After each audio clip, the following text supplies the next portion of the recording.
بسم اللہ الرحمن الرحیم۔ السلام علیکم یا علی علیہ الصلوۃ والسلام مدد۔ مومنین اکرام، آج شب ہے 25 رجب المرجب کی اور آج شہادت ہے ہمارے 7ویں امام موسیٰ کاظم علیہ الصلوۃ والسلام کی۔ تو آج کی شب کے حوالے سے میں تمام مومنین اور بالخصوص اپنے 12ویں آقا مولا امام زمانہ علیہ الصلوۃ والسلام کے حضور تعزیت پیش کرتا ہوں۔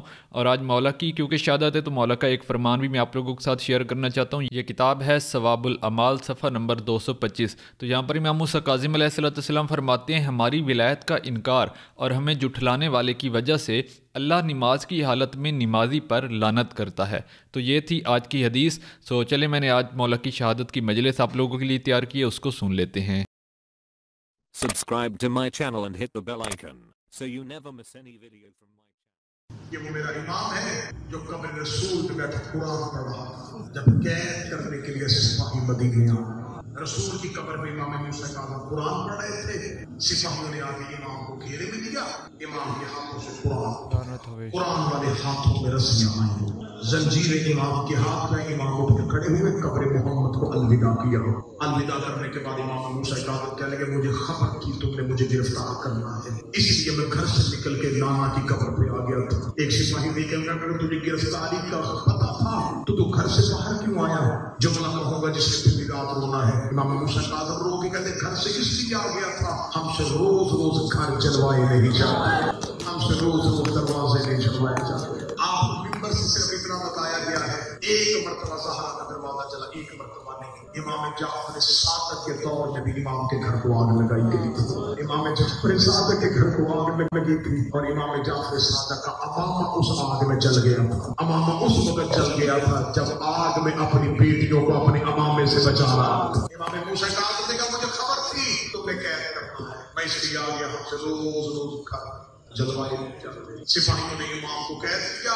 مدینے کی قبر رسول کا منظر یہ تھا، قبر رسول بالکل پہلو میں اہل بیت کا گھر، رسول کی قبر کا سایہ اہل بیت کے صحن میں ڈھلتا تھا۔ امام موسیٰ کاظم نے ہاتھوں میں رسیاں، امام نے سپاہیوں لشکر کو دیکھ کے کہا تم نے گرفتار کرنا ہے، میں نے ہونا ہے، تم مجھے لے جانے آئے ہو تو میں جانے کے لیے تیار ہوں، اتنی مہلت دو، وہ سامنے میرا دروازہ ہے، میں ایک مرتبہ اپنی اولاد سے مل رہا ہوں۔ اتنا کہنا تو سپاہی دے کے کہ نہیں، ہمیں حکم ہے جس حالت میں ہے اس حالت میں گرفتار کرنا ہے۔ امام کی بات ہے مجھے میری بیٹیوں سے ملنے دو، اتنا کہنا تھا۔ یا لشکر کا سردار فضل بن ربیع دے کے کہنے لگا تیری ضمانت کون دے گا کہ تو واپس آ جائے گا؟ اتنا کہنا تھا۔ موسیٰ کاظم نے دائیں دیکھا، دائیں والے مسلمان چلے گئے، بائیں دیکھا، بائیں والے مسلمان چلے گئے۔ جس نے تابوت اور جنازے پہ کاندھا دے کے رونا ہے، موسیٰ کاظم بغیر ضمانت کے کھڑا تھا، سامنے بھی یہودی تھا، اس نے اپنی کھلی دکان چھوڑی، جا کے سپاہیوں کے سامنے کہنے لگا یہ اپنی کھلی دکان بطور زر ضمانت رکھتا ہوں، میں ضمانت دیتا ہوں اس قیدی کی کڑیاں کھولو، یہ واپس آ جائے گا۔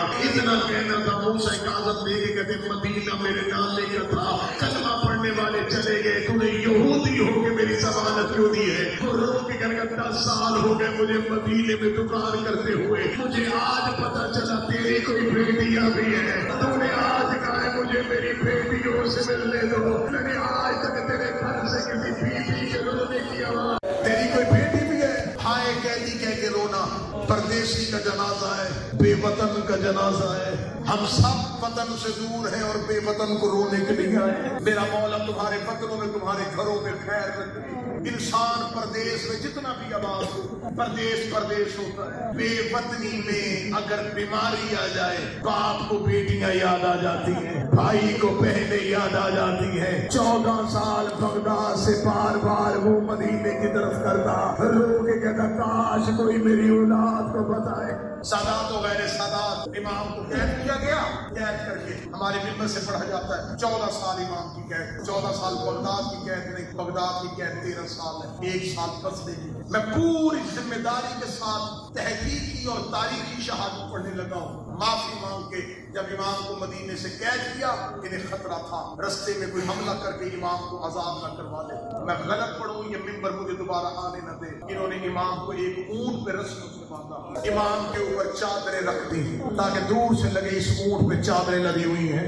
مدینے سے لے کے بصرہ تک تیرا امام اونٹ کی پشت پہ رسیوں سے بندھا، بصرے جا کے انہوں نے امام کو قید خانے میں بند کر دیا. پورا 1 سال امام بصرے کے قید خانے میں رہے. 1 سال کے بعد بصرے کا قید کا دروغہ، اس نے بغداد کے دروغہ زندان کو خط لکھا. اس نے کہا مجھے 100 خطرناک قیدی دے دے، ایک قیدی واپس لے جا.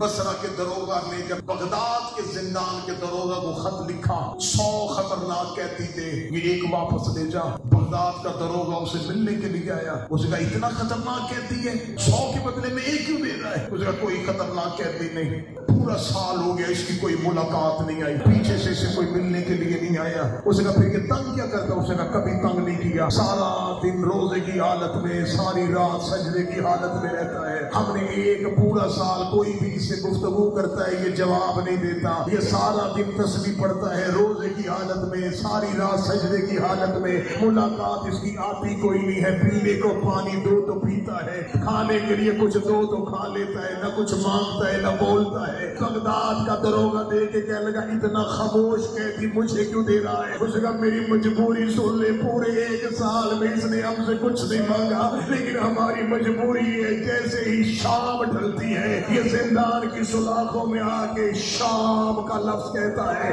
یہ 3 مرتبہ کہتا ہے شام. اللہ جانے اس کا شام میں کون رہ گیا ہے جو یہ شام کی آواز کہتا ہے. مجھے میرے قید خانے سے کسی بیوی کے رونے کی آواز آتی ہے. آواز دے کبھی کڑیاں کھول دے اور میرا 19 بیٹیوں کا بے وطن باپ اسے یہاں سے لے جا. 1 سال کے بعد بغداد کا دروغہ فضل ابن یحییٰ امام کو بصرہ سے بغداد لے کے آیا. اسے پتا چل گیا تھا کہ یہ شیعوں کا امام ہے. میں غلط پڑھوں مجھے بھی معاف نہ کرے. تمہیں ہم ممبر سے ڈرتے ہوئے بتاتے ہیں کہ امام کو ایک زندان میں رکھا گیا تھا. اگر کوئی سید قاضی بیٹھا تو ہائے کہہ دینا زندان میں نہیں تھا. انہوں نے زندان کے اندر ایک کنواں کھودا، اس کنویں میں چاروں طرف انہوں نے زہر کے بجھے ہوئے نیزے لگائے. انہوں نے درمیان میں رضا کا بابا اتار دیا. امام 13 سال رکوع کی حالت میں رہے. جب قیام کرتے چھت سر پہ آ جاتی، کبھی دائیں جاتا دائیں کی برچیاں پہلو میں چلے. پورے 13 سال تمہارا امام حالت رکوع میں رہا. اتنا قد یہ قید خانہ، اتنی سختی امام، اتنی سختی. 13 سال امام کی زبان سے کوئی بھی ایک جملہ شکایت کا نہ نکلا. 13 سال میں سپاہی بدلتے گئے، سپاہی بدلتے گئے.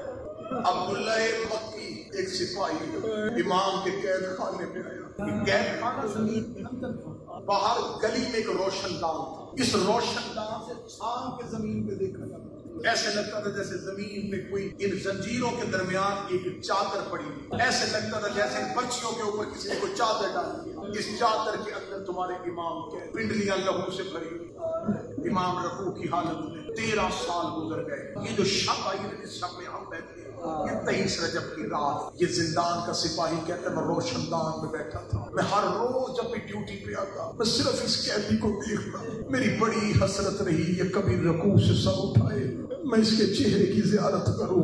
یہ کون کہتی ہے؟ وہ کہتا اتنے سالوں سے میں امام کے دروازے پہ تھا، اس نے کبھی سر نہ اٹھایا. وہ کہتا 23 رجب جب ہارون رشید ملعون نے سندیہ بن شاہد کے ذریعے سے امام کو سحر دے دی تھی. یہ کہتا میں آدھی رات کے وقت زندان میں پہنچا، کہتا میں اسی روشن دان میں بیٹھ گیا. یہ کہتا میں بیٹھا ہوا منظر دیکھ رہا تھا، امام زنجیروں میں تڑپ رہا تھا. جو شیعہ بیٹھے ہو مجھے جملہ معاف کر دینا، جسے زہر ملے اسے 2 چیزوں کی بڑی ضرورت ہوتی ہے. ایک پینے کو پانی چاہیے، ایک تڑپنے کو جگہ چاہیے.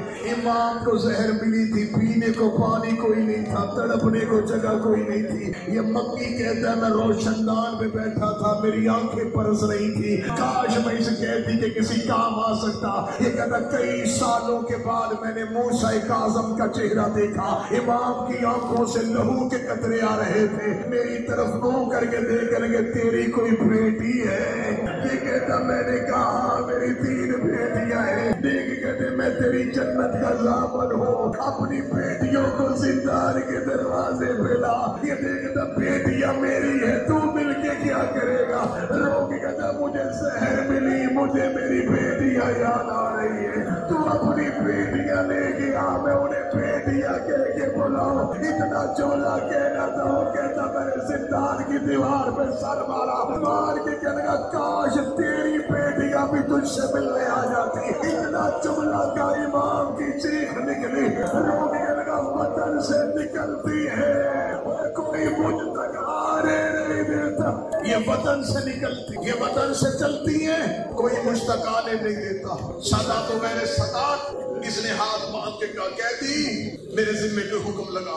یہ کہتا میں دیکھ رہا تھا یہ امام زنجیروں کے درمیان سے غائب ہو گئے۔ 24 اور 25 کے درمیانی شب آ گئی، شہادت کی شب۔ امام اجازت امامت کے ساتھ مدینے پہنچتے۔ تم پردیس میں بیٹھے ہو، تم سے زیادہ اس جملے کو کوئی نہیں سمجھے گا۔ جس بیٹی کا باپ پردیس میں گیا ہو نا، وہ دن میں کئی بار دروازے کی طرف دیکھتی ہے، وہ سمجھتی ہے کہ آئے کہیں سے میرا بابا آتا ہو۔ صبح کی نماز تہجد کے لیے رضا کی ماں وضو کر رہی تھی، یا امام رضا کے صحن میں کسی کی کڑیوں کی آواز آئی، امام رضا کی ماں تڑپ کے کہتی کون ہے؟ تو نہیں جانتی یہ موسیٰ کاظم کی حویلی ہے۔ آواز آئی، رضا کی ماں پہچان میں بغداد کا کہتی ہو۔ موسیٰ کاظم کا نام آنا تھا، رضا کی ماں کڑیوں میں گر گئی، رو کے کہتی اتنا بتا ملنے آیا ہے یا رہنے آیا ہے؟ ملنے آیا ہے یا رہنے آیا ہے؟ امام کی آواز آئی، رضا کی ماں مجھے زہر مل گئی ہے، میں ایک بار اپنی بیٹیوں کو ملنے کے لیے آیا ہوں، 14 سال ہو گئے میں نے اپنی بیٹیاں نہیں دیکھی۔ رضا کی ماں نے موسیٰ کاظم کا زنجیروں والا ہاتھ پکڑا، اپنے گھر کے کمرے میں لے کے آئی، ریت میں سوئی تھی موسیٰ کاظم کی بیٹیاں، ایک چادر لے کے لیٹی تھی موسیٰ کاظم کی بیٹیاں۔ رضا کی ماں ایک ایک بیٹی کے چہرے سے چادر ہٹاتی، رو کے کہتی یہ تیری فاطمہ کبریٰ ہے، یہ تیری زینب ہے، یہ تیری حمیدہ ہے۔ ایک ایک بیٹی کا کڑیوں میں امام چہرہ دیکھتے رہے، سب سے آخر میں آیا ایک بچی ریت میں سر لگ کے سو رہی تھی، آواز آئی تیری فاطمہ معصومہ ہے تمہیں۔ فاطمہ کا نام آنا تھا۔ موسیٰ کاظم زمین میں بیٹھے، سوئی ہوئی بیٹی کے رخسار پہ ہاتھ رکھا، رضا کی ماں رو کے کہتی ہے اگر رہنا نہیں میری بیٹیاں جگانا نا۔ 14 سالوں میں انہوں نے 28 سیدھے دروازے پہ دیکھی ہے۔ امام موسیٰ کاظم بیٹی کو بغیر ملے جانے لگے، قوم کی ملکہ تڑپ کے اٹھی، لوگ کبھی اور کسی کو ملنا مل، مجھے ایک بار سینے سے لگا، میں نے قوم کی پہاڑیوں میں رول کے مر جانا، اور میرا بغداد کا قیدی بابا، اور میرا 14 سال کا مسافر بابا۔ امام نے ایک ایک کر کے، بڑی دردناک شہادت ہے غریب بغداد، امام نے ایک ایک کر کے بیٹیاں سینے سے لگائی، قوم کی ملکہ کو پیار کیا، امام رضا کو جگایا، اسرار امامت رضا کے حوالے کیے، دستار امامت امام رضا کے حوالے کی، امام کو اپنے جنازے کی تلقین بتائی کہ کل بغداد کے پل پہ میرے جنازے کی نگاہ۔ امام واپس زندان میں پہنچ گئے، یہاں تک میں روایت چھپا کے پڑھ رہا تھا، ذاکرین بیٹھے، سادات بیٹھے، میں منبر پہ ہاتھ رکھ کے کہہ رہا ہوں اس سے اگلی روایت جاؤ جا کے علماء سے تصدیق کروانا، موسیٰ کاظم کی شہادت صرف زہر کی وجہ سے نہیں ہوئی، زہر مل گئی تھی 23 رجب کو، تمہارے ماتم کے لیے علم کی ضمانت دینے لگا ہوں۔ 25 رجب کی صبح کو ہارون رشید نے سندی ملعون کو بلایا، بلا کر 3 دن پہلے زہر دی ہے، ابھی تک زہرا کا بیٹا زندہ کیوں ہے، جلدی کر اسے موت دے۔ یہ ملعون زندان پہ اترا، اس کے ہاتھ میں لوہے کا تازیانہ تھا، اس نے موسیٰ کاظم پہ لوہے کا تازیانے برسانے شروع کیے، اتنے تازیانے مارے، یا ایک سپاہی کی آواز آئی چھوڑ دے، اِنَّ لِلَّهِ وَإِنَّا إِلَيْهِ رَاجِعُونَ۔ زنجیروں میں مر گیا زہرا کا بیٹا۔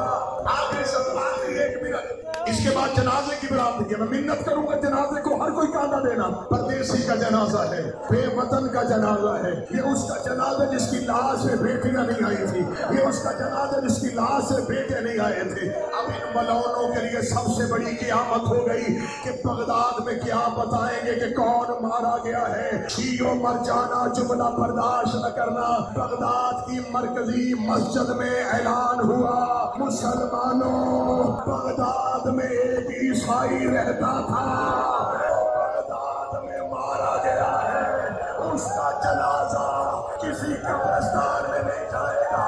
پورے بغداد میں جنازہ گیا, میں غلط پڑھوں بھی معاف نہ کرے. ملعونوں نے بغداد کے پل پہ جا کے جنازہ رکھا نہیں, جنازہ پھینک لیا. جنازے کا پھینکنا تھا, ایک کالے برقعے والی بیوی لوگ کے گرتی رہی, کوئی میرا بیٹا دفنا دو, اور میرا بغداد کا غریب, اور میرا 14 سال کا قیدی, اور میرا غریب موسیٰ کاظم.